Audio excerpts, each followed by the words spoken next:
Всім добрий вечір.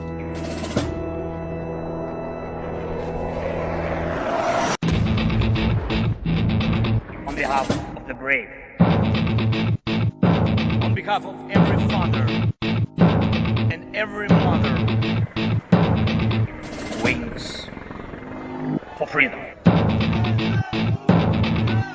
On behalf of our warriors.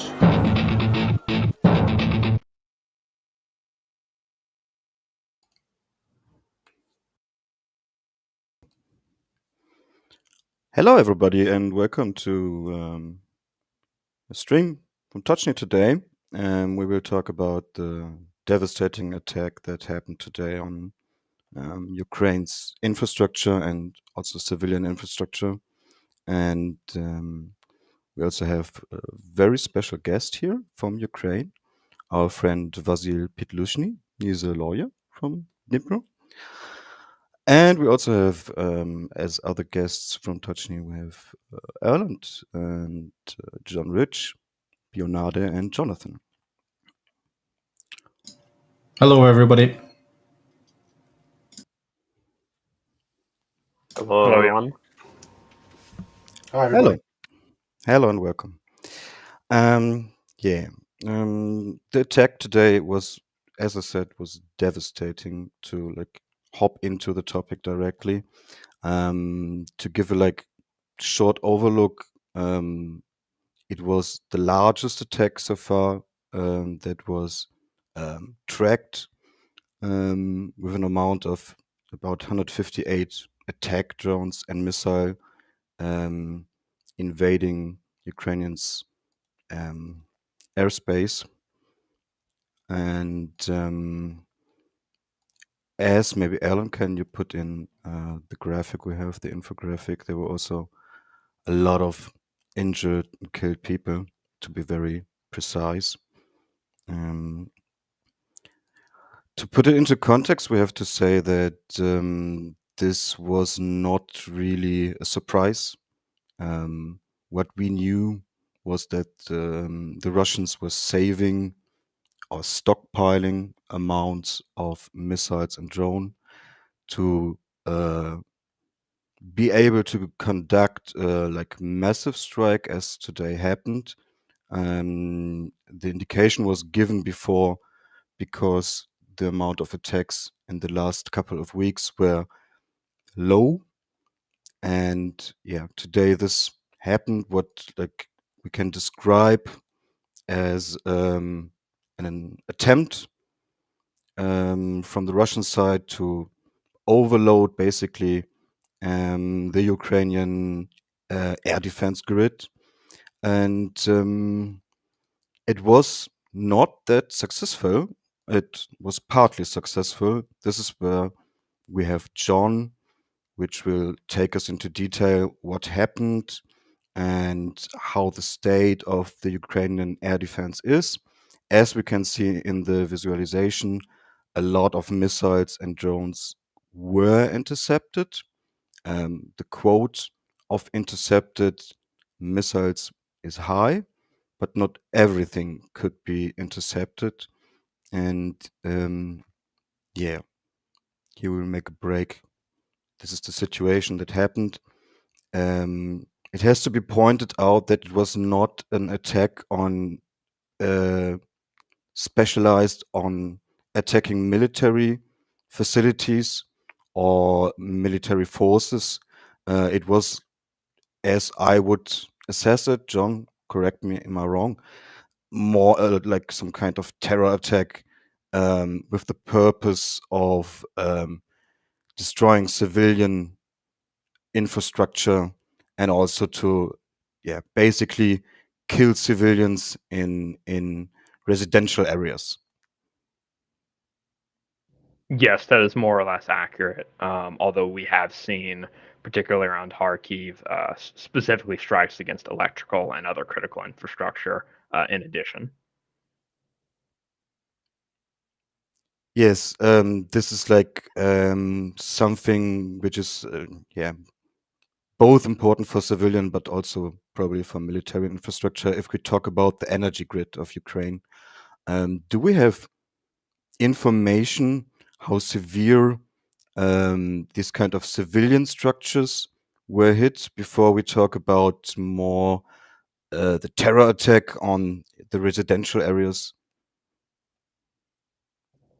So, in terms of critical infrastructure specifically, the only indication that I saw that there were, for example, blackouts were in Kharkiv. It was reported by the mayor and then the governor of Kharkiv Oblast itself that there were issues with the electrical grid in numerous parts of the region.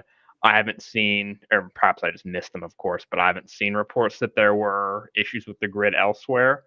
So that would indicate that the electrical impact was relatively localized to Kharkiv, at least based upon the specific data that I saw. Okay, thank you for your giving a bit more insight. Now, when we talk about the attack on the civilian residential areas, we saw terrible like footage, videos. There was a mall hit in Dnipro, which like resulted in large damage and also injured people. And also, I remember I have seen footage from Odessa on residential area being attacked. To give some further context, I want to add that as I saw it in social media, some people understood it as a retaliation attack after the Rupucha class landing ship in Feodosia was recently hit by Ukrainian missile strikes. But this is, from my point of view, a wrong assumption because, am I right, John? Maybe you can explain this also a bit more in depth. This to conduct this kind of attack, it has to be substantially planned and executed properly. Right. So drawing conclusions there is tricky. So what we saw there were when the Russians began their infrastructure strike campaign last winter, obviously 2 days, the first major raid of that campaign was on October 10th, 2 days after the Kerch Bridge was destroyed by a vehicle-borne IED, or damaged, I should say, by a vehicle-borne IED on October 8th. A lot of people drew that conclusion that that raid was a direct response to the Kerch Bridge. As it happened, that was not the case. Bellingcat, the Insider.ru, and I believe Der Spiegel, as a result of some investigative journalism, they were able to pull cell phone records in Russia and call logs, and they were able to estimate that it had been planned at least 2 weeks prior to the actual raid. So there wasn't actually a causal relationship there. That said, while that gave us a sort of a blueprint for how long it took the Russians to really complete their targeting and mission planning cycle for that particular large raid. Again, this is more than a year ago. It was about a week or two. I would presume, given that the Russians are obviously they are capable of learning as individually and as an institution, that cycle has probably shortened. So I am skeptical that there is a direct causal relationship with the destruction of the Novocherkassk. It could be, but I suspect that it's somewhat unlikely. Sort of the middle ground there would be to say that they likely already had a raid in the works being prepared.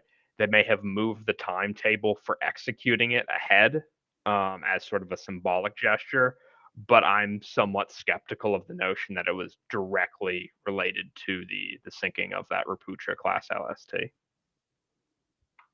Yes, I agree. I think it's highly unlikely that maybe the strike was planned for. I don't want to speculate, but in the coming days, and it was a bit like conducted earlier. But in general, we had the perspective that this kind of attempt to overflood the air defense grid from Ukraine was a planned and executed thing.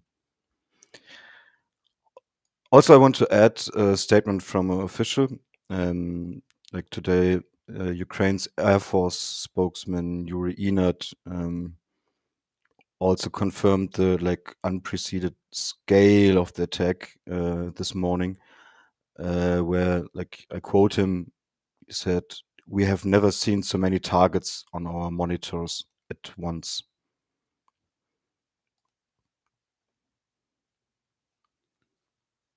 So, as some historical context here, this is definitively the largest raid for which the Ukrainian Air Force has released specific numbers of observed launches.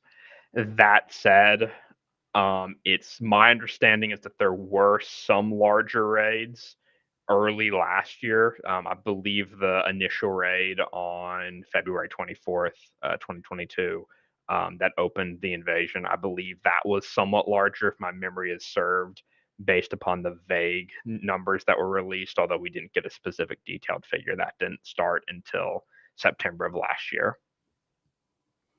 So basically, when I understand you right, it maybe it wasn't the largest strike yet so far, because in the beginning it just was not tracked.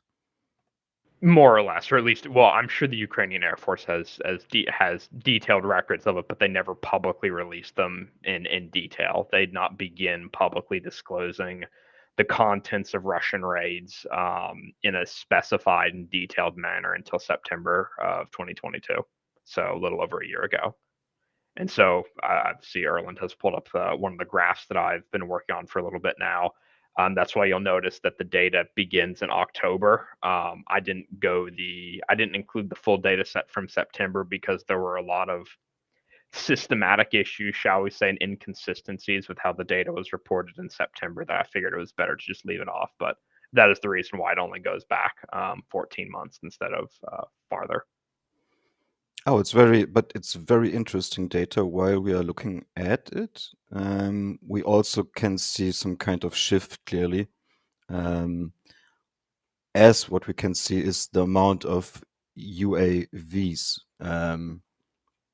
is like a large part of the strikes. Like when we compare to 2022, where there were more cruise missile systems used, and then the usage shifted consequently towards more or a larger share of UAVs, especially these Shahed drones.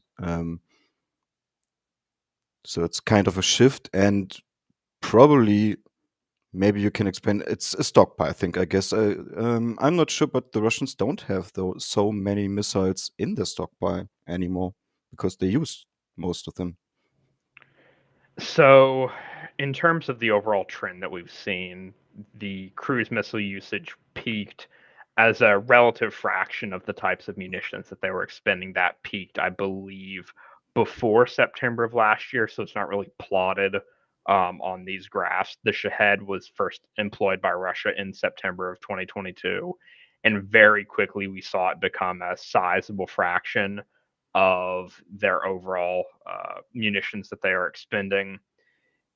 During the winter infrastructure campaign last year, or late last year and early this year, they still had a fairly heavy reliance on cruise missiles, as they still had a fairly sizable number left in their pre-invasion stocks.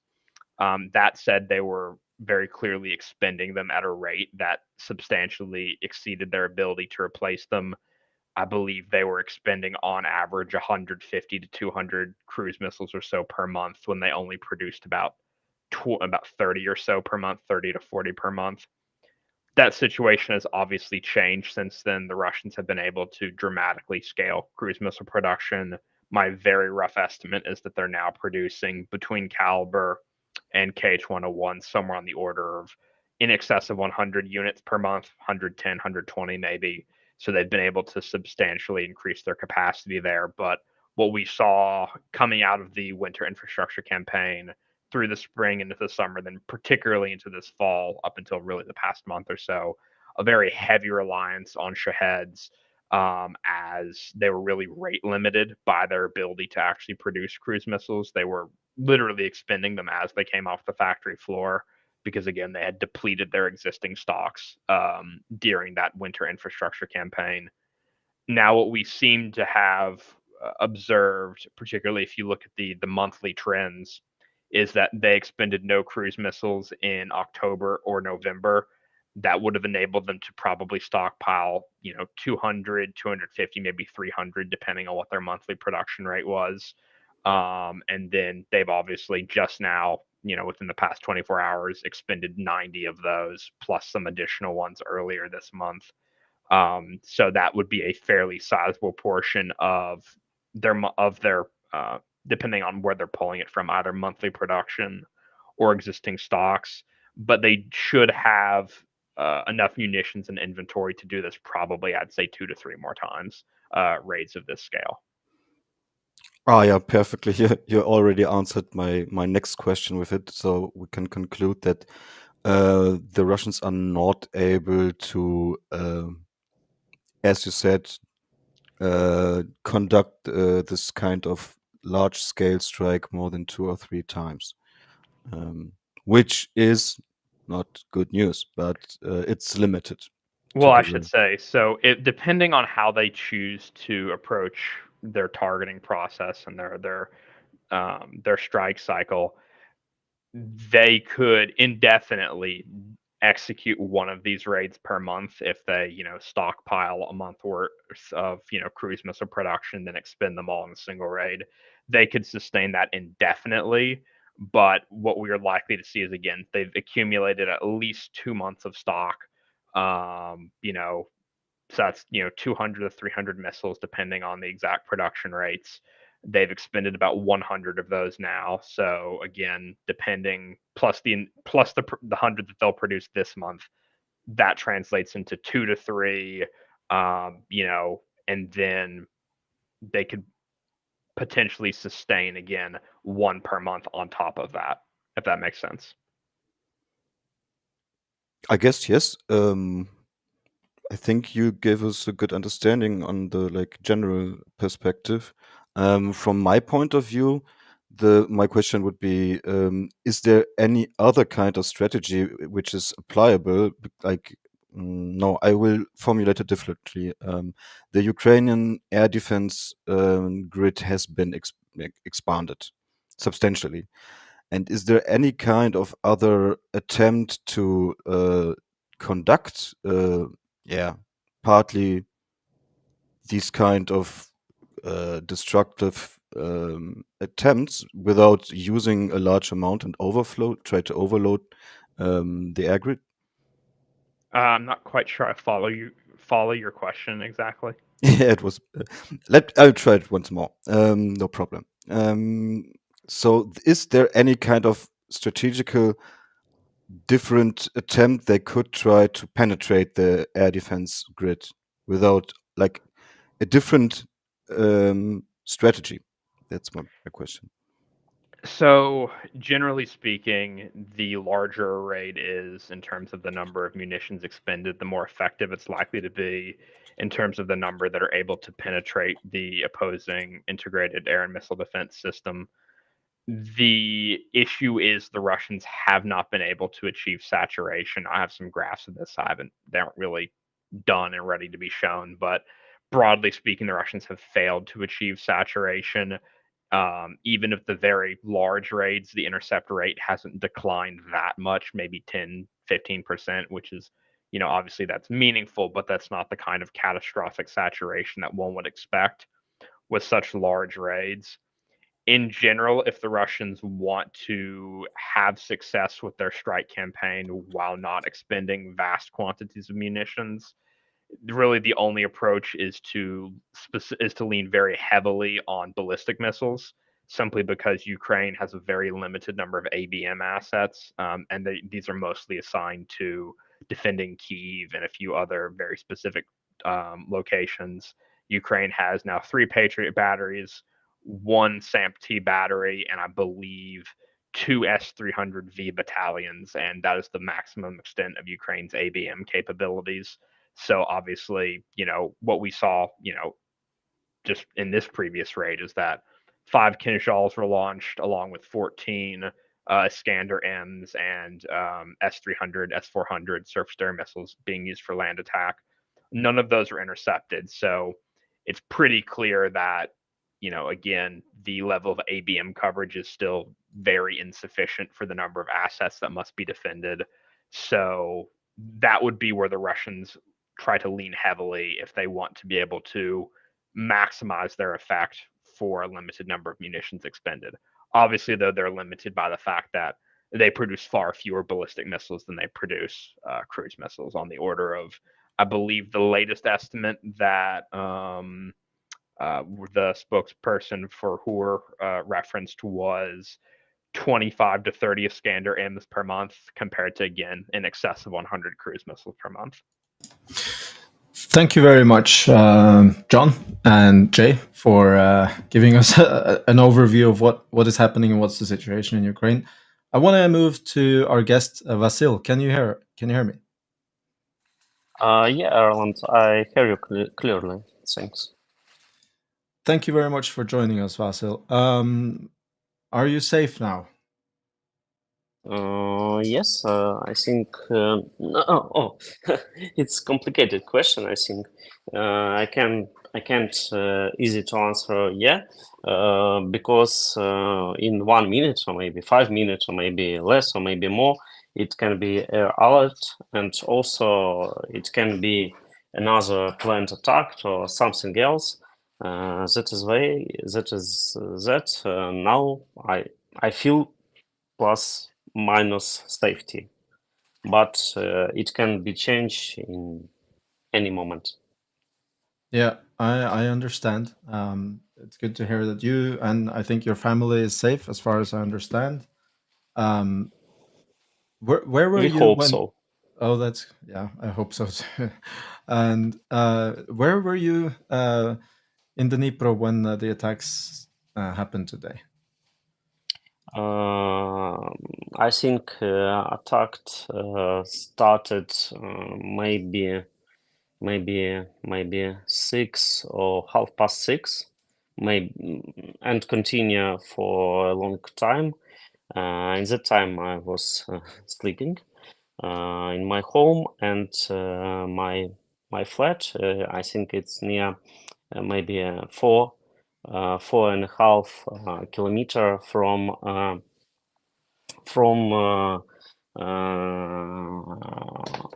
this maternity hospital and other damaged buildings which were damaged today.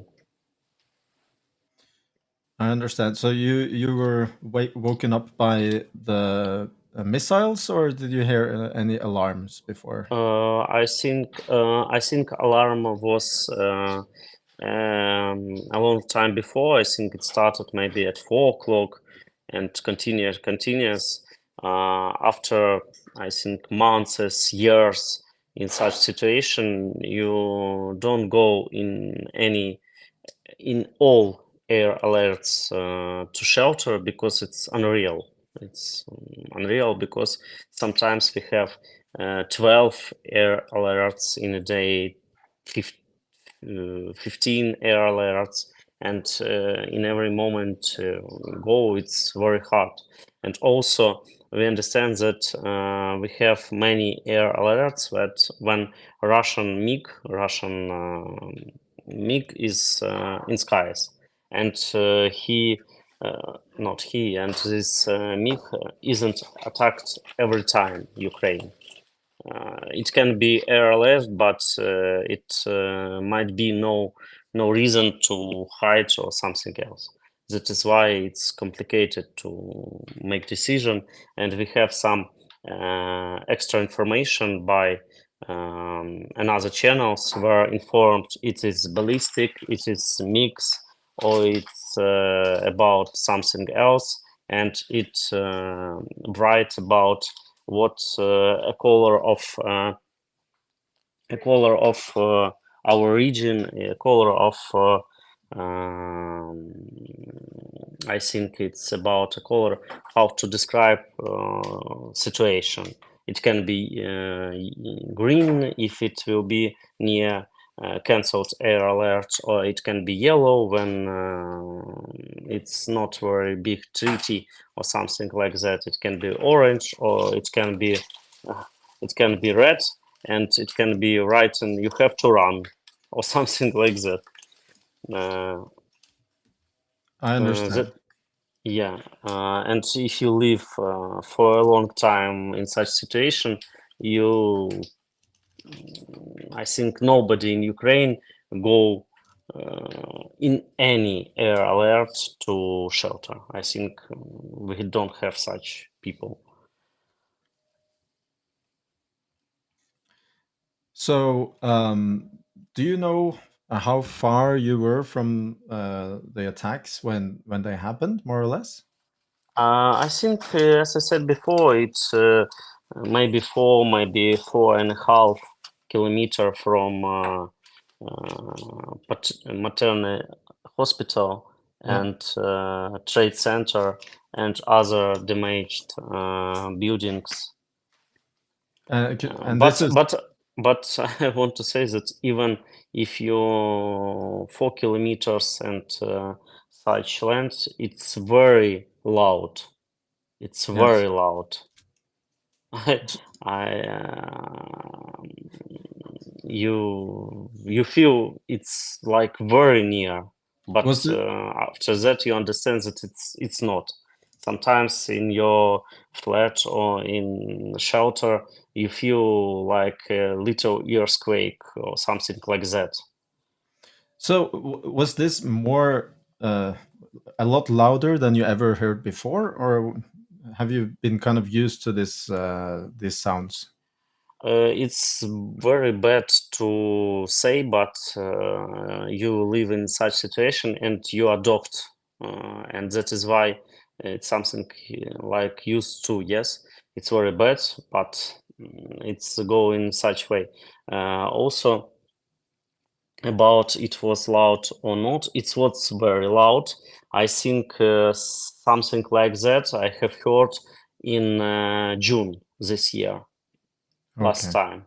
But if I revise or remind about 1 year ago, it was that times I think was something like that, like today, because explosions we have very many. I think maybe near 20 explosions. Wow. And what did you do with you and your family when the attacks happened? I know that you ended up in a shelter at some point, but how did Uh, it happen? Did you walk down to your shelter in your building, or where did you go? that photo that you have, it's a photo, it's a booth, it was an afternoon.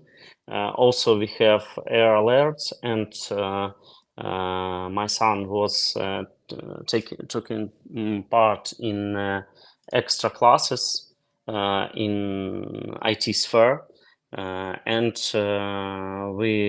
I come to him to take him from that, and it started air alert, and everyone go to the shelter because after morning, everyone understands that treaty is real, and it's not only real; it's significant real. Yeah, but And I guess do you kind of distract the kids with doing these activities? Is it planned that you kind of go to the uh, shelter you and understand they don't. It's a good, I think, for them, for their mental health. I think it's good for them. They don't feel very disturbed about this. I think I understand that it's bad to say, yeah, um, and bad to have such situation because it's not normal. We haven't have to live in a such situation, in a such style of life, in a such terrorist treaties all time. But I understand that our child not feel so very very disturbed or something very mental dysfunction about this, something like that.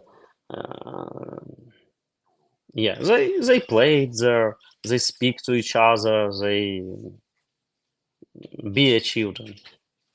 They're being children. That's good to hear that children manage to still be kids and play around even under these absolutely horrible circumstances. Yeah, in shelter, many people it's isn't enough fresh air, but it's better than be killed or something like that or injured. But okay, so I understand you have this shelter which is specifically made for the kids, right? Can you Yeah, yeah, explain yeah. how this works? Yeah, it's shelter of one of IT schools in Ukraine, in Dnipro, and they understand that air alerts are too usual, and that is why they don't want to interrupt totally study process. Yeah, that is why they organized shelter and make if you see on photo they it's I think very child oriented, and they make classes in shelter when we have so long air alerts, and they have computers there, they have projectors, they have you see also it's a table for I think small tennis or ping pong, if you understand what I mean. Yeah. Yeah, and you feel it's not very, I think, fresh air there, but you are in safe. Okay. So, do any of you other panelists have a question for Vasyl?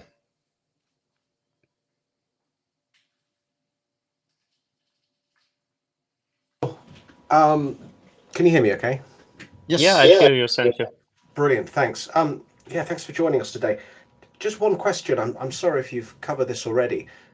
During the attacks, when these children are in their underground classrooms, but my first question is an obvious one.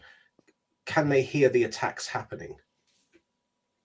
Yes, I think you understand that they not understand every explosion as attack. They can think that only boom, what is why, and that is why maybe it doesn't disturb them. So the percussive effects of explosions have become normalized. It's bad to say, as I said before, but in some way, yes. And what kind of audio stimuli or other kind of distractions mute this out from a child's conscious thought? I mean, I'm just trying to imagine. Is there a form of audio stimuli which teachers and parents and caregivers try to use so that these noises are louder than the explosions that the children are hearing? Sorry, can you repeat or clarify a little what? Do the adults play louder noises to try and drown out the sounds of the explosions? No, I don't think so. I think children are more louder than adults. Okay, all right, thanks. So I guess that Nobody tried to hide this volume. I think nobody tried to do this. I think they no. My son understands what it's happened. I explained him. I'm not sure at all that everyone they tell all truth. Maybe tell some of part of truth, not to make harm, or they thought that they can make harm. But I'm telling full truth about the situation. Thank you. It's incredible to hear that children are able to do other activities whilst living through this. It's in the teaching of special educational needs students and those with social, mental, emotional health issues. Audio visual stimuli plays a part in helping to focus children, and it's fascinating to hear that children in Dnipro and in other places in Ukraine, they continue with their learning, and yet they are aware of this. So it is that's really interesting. Thank you for sharing that. You're welcome, Jonathan. All right, that's my only question. I'll open the floor to anybody else. Thanks. So I have another question for Vasyl. Do you know any reports of injured and casualties from Dnipro? What is the latest news that you heard? Erland, I can't say about Dnipro. I know news about whole Ukraine. I think it's 30 people were killed, and maybe 150 or 60 were injured for whole Ukraine. In Dnipro, I have heard maybe not more than 10 people, but I'm not sure because I was interested about whole Ukraine, about for our country, and also I want to inform that I think it's really interesting to know that it's good news that no woman, no child in maternal hospital were injured.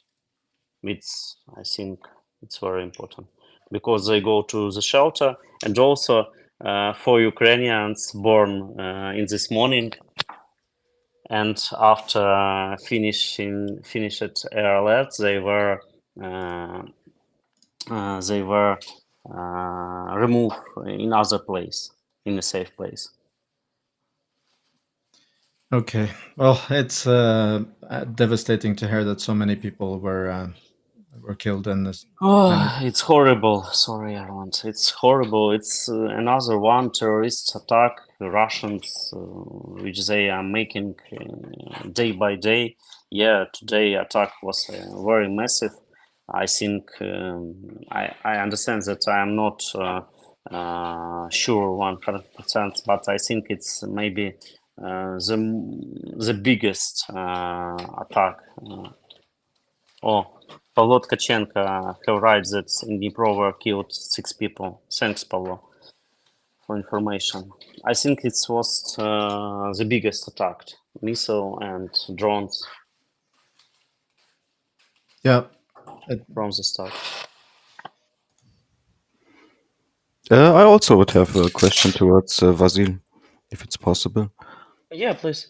Like in general, in this kind of scenario where this kind of attacks can happen, how can you give us some insight how this affects the daily routine you and your family or your friends experience? Like this is something. If you never have been in a country being attacked, like I'm a bit detached from this, so I would love to hear more about like how your daily routine has changed. Look, Jay, as I said before, you as a people, you adopt to every situation, to every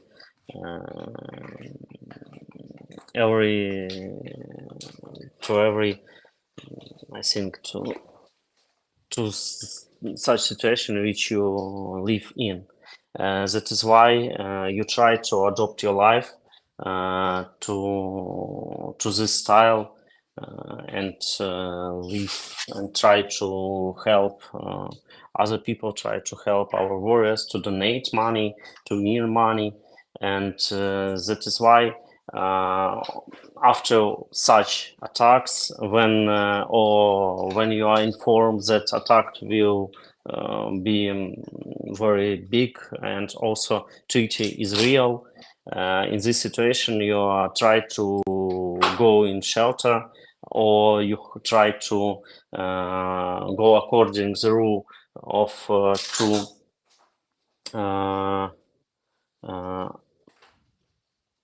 according to the rule of 1 second of two walls, and if you have some attack like today, it's very difficult to work in like in an ordinary day. Yeah, thanks for clarifying. You have to interrupt your work. You have to go. You understand that treaty is real, but as I said, you adopt, and you have some extra information about that it's ballistic treaty, or it's MiG treaty, or it's something another treaty, and you can not in every air alert go to shelter, because if you go in every alert, I think you can't do your work good. I think it's unreal. Also, if you're interested in court, I am a lawyer. Take part in a court hearings, and even now, I think maybe a year and a half before, judge interrupt hearings, everyone go to shelter, but now judge ask everyone about this, and if everyone say, yeah, okay, we continue, the hearings is continue. Oh, okay. Thank you for your answer. It was very insightful. It's probably like the part with the adaptation, or like being more aware and flexible. For example, when you drive to work, or you commute in your city, it's probably very different. Yeah, you have to adopt. In another way, I think you will have mental and physical dysfunction. It's unreal. Also, I want to say about that somebody says, oh, it's revenge for Russian ship or something else. I'm totally disagree with this. It's absolutely not right. Because I think if Ukraine makes to Russia significant losses, which they can't adopt or something like that, they will finish this war. I think it's our aim. That is why the ship and other aims, it's good and correct. Yeah, Vasyl, I think you mentioned there like a very important point. I remember 2 weeks ago when I was in Kiev. This first day there was like 5 or 6 air raid alerts every time, like a MiG-31K went up, right? Then it's alarm over most part of the country, and you can't just like stop everything what you're doing, go to the shelter, then go back out of the shelter. 20 minutes later, there's another alarm. You don't know how long will be the alarm, the air raid alert, right? It's very, very annoying, and I can understand this, that people don't go for every alert into the shelters, which is, yeah, sadly a combination. Also, sometimes you hear the air defense starting working, and then you hear the alarm, and then maybe leaving your house and going over the street or somewhere to the next shelter is also a very, very, yeah, dangerous thing to do. So yeah, it's always hard to make the right decision in these moments, and yeah, it's Yeah, Bernardo, you're absolutely correct. Yeah, sometimes it's hours of alerts, and it's very complicated. I can tell you that in school, my son go to shelter, and he will be in shelter till air alerts will be over, and also in kindergarten. I understand why for children it's such rule. But for adults they try to adopt. yeah, absolutely. And like, for example, my friends, they work in a restaurant. It's right next to the building which was hit in Lukyanska in Kiev area. It's McDonald's is closing actually. Like Yeah, McDonald's is closing McDonald's when a lot. closing. Yeah. But every other business, every restaurant, every business has open, right? And we saw this attacks today again, and like it were like clearly civilian targets. There were like no military targets, no targets from any strategic value.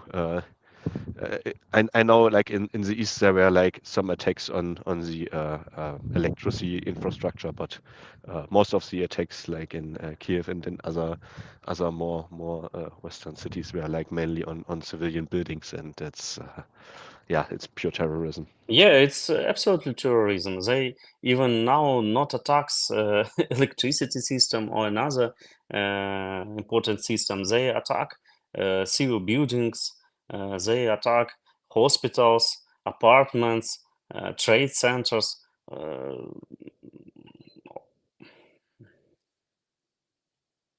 It's terrible.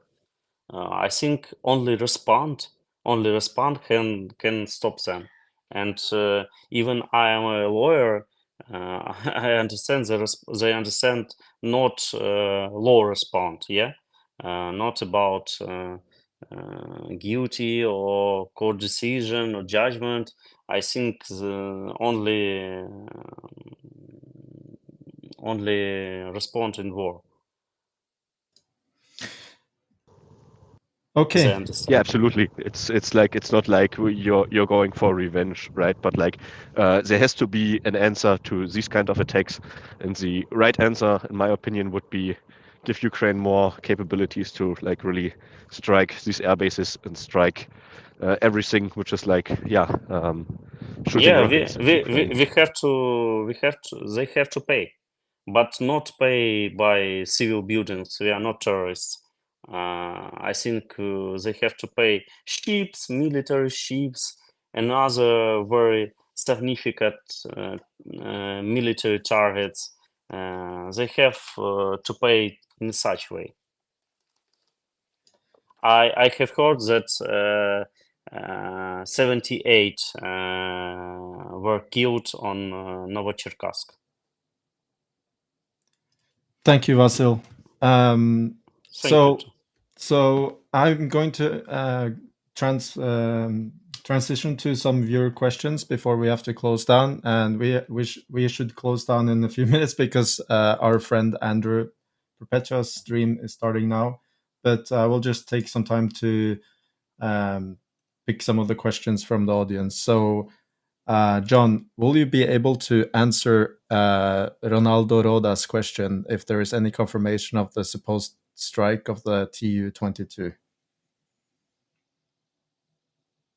I haven't seen any meaningful confirmation either from the Ukrainian Air Force or from wreckage being found or like local Russian Telegram channels talking about crashes. I haven't seen anything to confirm that it went down over Kursk, as far as I can tell.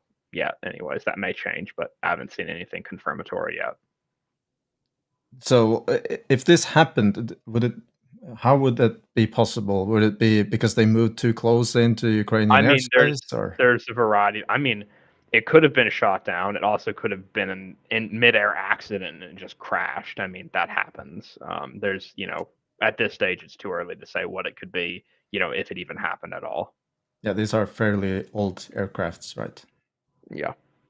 Okay, and then I have a question from Fjordfella. what can we expect going forward with this winter regarding missile attacks? And do we have any idea how big the Muscovite missile stock is today? And I guess I'll refer to your chart then again. Yeah, I would expect overall it to be probably roughly as bad as last winter. The availability of Russian cruise missiles is somewhat decreased just simply because they don't have as large a stocks going into it as they previously did. That's compensated to some extent by dramatically increased production capacity, but not fully. They've tried to make up that balance with Shaheds.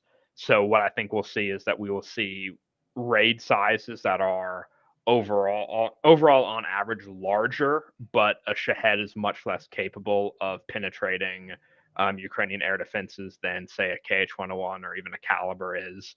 So I'd suspect that a lot of those factors end up roughly canceling out.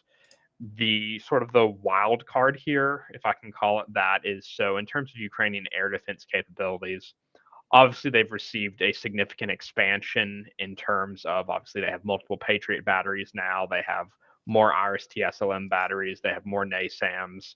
More of those systems are on the way. They have ASRAM now and a variety of other assets. They have a much more developed system of mobile anti-aircraft gun-based teams, as well as man pads for engaging the Shaheds. The overall system is more well-equipped and more sophisticated in both of those regards. But on the other hand, obviously it's a year later now. Ukrainian inventory of interceptors for the legacy Soviet surface-to-air missile systems, so OSA, Buk, Tor, Strela, S-300P, S-300V, those stocks are going to be smaller than they were last year. Obviously, Ukraine and the US, UK, other allies and partners, we've all been moving heaven and earth trying to buy up whatever legacy Soviet interceptors we can from the global market from other existing operators. But there's a limit to how far we can take that, given that the only places that really manufacture them are China and Russia. So there may be some inventory crunch there that may reduce, in aggregate, reduce the impact of all these new Western capabilities. So in sum, I think we're probably going to end up in a situation that it's as bad, maybe slightly better than last winter. And then obviously a lot of the damage to the electrical grid has been repaired, so it won't be exactly cumulative with the damage that was done last time if the Russians decide to target infrastructure in a concerted manner again. But not quite all of the damage has been repaired. I want to say the numbers I saw were like 70 to 80%. So there may be some cumulative effect from that, and obviously that isn't necessarily positive. Yeah, so you went into the next question from Callan Dunn, what capabilities are missing for Ukraine to be able to strike RU bases and airframes before these missile launches. Is that even possible for Ukraine not right now? So they've struck and destroyed Tu-95s and Tu-22Ms with one-way attack UAVs before. Previously, late last year, they used sort of the makeshift cruise missiles from the Tu-141, the Strij, those old Soviet turbojet-powered reconnaissance UAVs that were basically converted into makeshift cruise missiles. What they need is either really, given the current Western political environment in terms of the use, or rather the prohibition on the use of Western provided security assistance on targets in Russia, what Ukraine needs is a domestically designed and manufactured short range to medium range ballistic missile system, or again, domestically designed and manufactured ground launch cruise missile system, with 1,000 to 1,500 kilometer range. That's what they need, given the current political environment. If that political environment was to suddenly change, which it almost certainly won't, but they already have the tools, Storm Shadow, Scalp EG, to prosecute some of these air bases. JASSM could do it for some of them, but obviously that's politically impossible as it currently stands. Yeah, so there needs to be a very hard change in political. What the European and US politicians mean is okay for Ukraine to prosecute as targets with the Western supplied long strike capabilities.